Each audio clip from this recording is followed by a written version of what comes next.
কোটি, সর্বোচ্চ 10 কোটি টাকা আসে। 5 বছরে 25 থেকে 50 কোটি টাকা এসেছে। কিন্তু যারা লুট করেছে তাদেরও বলবো, লুট করে বসিরহাট শহরে আপনি ফ্ল্যাট কিনতে পারেন, হাইওয়ে ধারে আপনি জমি কিনতে পারেন, বারাসাতে ফ্ল্যাট কিনতে পারেন, 34 নম্বর জাতীয় সড়কের উপরে জমি কিনেছেন। যা করছেন করুন, তবে সময় আসবে কমিশন বসাবো, সব তদন্ত করবো, ওই সমস্ত অবৈধভাবে লরি বাস থেকে শুরু করে জমি জায়গা ফ্ল্যাট যা কিনেছেন সবটাই নিলামে তুলবো।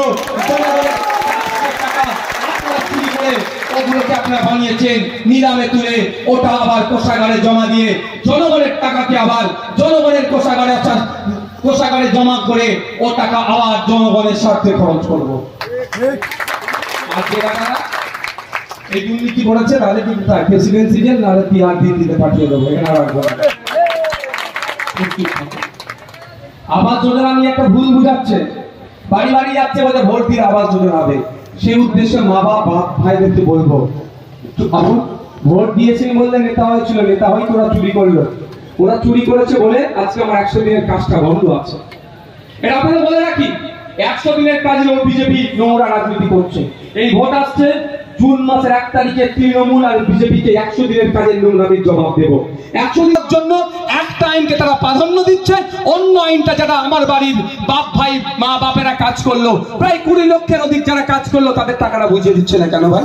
আমরা তো বলছি যে তৃণমূলকে 100 দিনের কাজে দুর্নীতি করেছে, চুরি করেছে, কিন্তু কটাকে জেলের ভাত খাওয়াচ্ছে বিজেপি সরকার? শুধু আসছে আর বলছে দুর্নীতি হয়েছে, আর ক্ষতিগ্রস্ত কারা হলো? আমরা যারা 100 দিনের কাজ করে যাদের সংসার চলে। এই বিজেপির এই নোংরা রাজনীতির জবাব দেব। আর দ্বিতীয় কথা, মমতা ব্যানার্জি অত বড় বড় কথা বলেন, স্বচ্ছতার কথা বলে, অভিষেক ব্যানার্জি বলে, আমি তো বলছি এখানে রেকর্ড হচ্ছে এবং এখানে ইলেকশন কমিশনেরও পক্ষ থেকেও পাঠিয়েছে। আমি যদি ভুল বলি আমার বিরুদ্ধে ইলেকশন কমিশন যেমন অ্যাকশন নেবে, আর মিডিয়ার মাধ্যমে গেলে মমতা ব্যানার্জি কিন্তু আমাকে ছাড়বে না।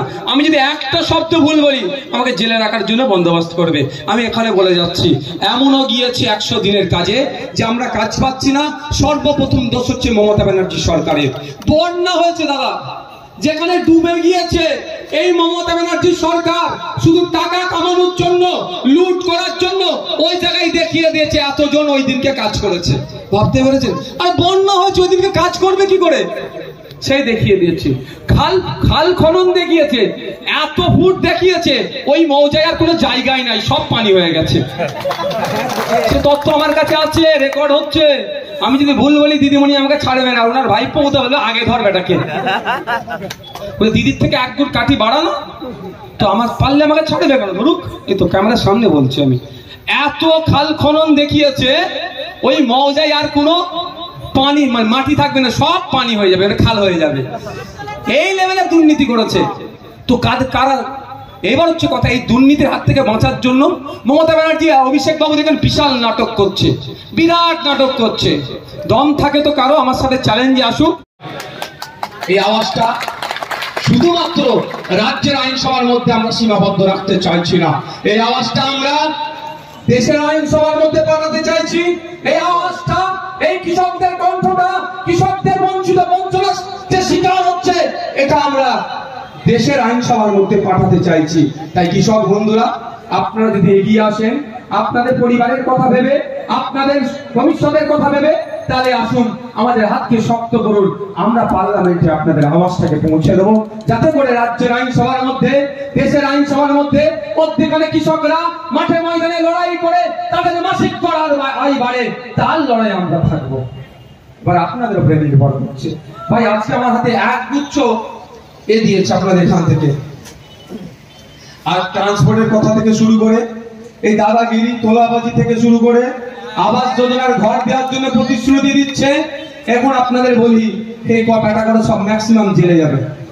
বিহার জেল পরিষ্কার হচ্ছে, প্রেসিডেন্সি জেল পরিষ্কার হচ্ছে, আর তার এদের কথা ভেবে এরা অন্তত জেলে গিয়ে যদি একটু ভালো খেতে পায়, বাইরে তো হারাম খেয়ে পেট মোটা করে ফেলছে, জেলে গিয়ে ওদের একটু খেতে পাই। আমাকে 42 দিন জেল কাটিয়েছিল জানেন।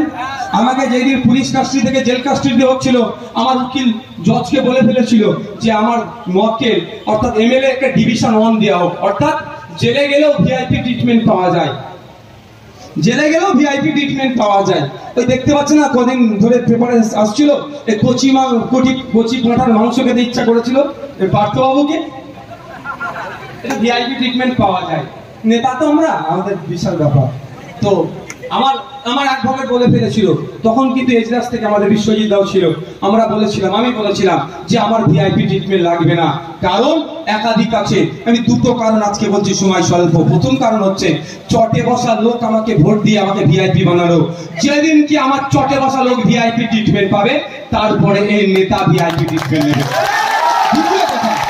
দ্বিতীয় কথা, আমার ভালোবাসার মানুষেরা যারা ভোট দিয়ে দেশ গঠন করছে, যারা ভোট দিয়ে মুখ্যমন্ত্রী তৈরি করছে, যারা ভোট দিয়ে প্রধানমন্ত্রী তৈরি করছে, যারা ভোট দিয়ে নেতা তৈরি করছে, তাদের সাথে কি আচরণ হয়, তারা জেলে গিয়ে কি খায়, সেটা আমাকে ধরতে হবে। তো ওইটা আমি গিয়ে প্র্যাকটিক্যাল অনেক কিছু দেখেছি।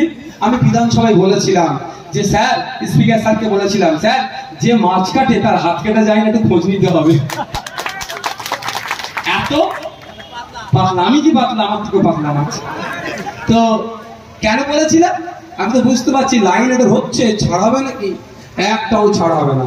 এখান থেকে মাইকের আওয়াজ যাচ্ছে, অনেক দূরে মাইক লাগিয়েছে, তৃণমূলের বন্ধুরাও শুনছে, যে পঞ্চায়েতের মেম্বার থেকে শুরু করে, জেলা পরিষদের মেম্বার থেকে শুরু করে, সভাধিপতি থেকে শুরু করে, পঞ্চায়েতের প্রধান থেকে শুরু করে, পঞ্চায়েত সমিতির সভাপতি, প্রত্যেকের উদ্দেশ্যে বার্তা দিয়ে রাখছি, যেভাবে জনগণের টাকা আপনারা লুট করছেন, এই আবাস যোজনার নামে লোককে ভুল বুঝিয়ে, কাউকে ফর্ম ফিলাপের নামে 1000-1200 টাকা করে তুলছে, বা কেউ 2000, 4000, 10,000, 15,000 যার কাছ থেকে যা পাচ্ছেন নিয়ে নিচ্ছেন।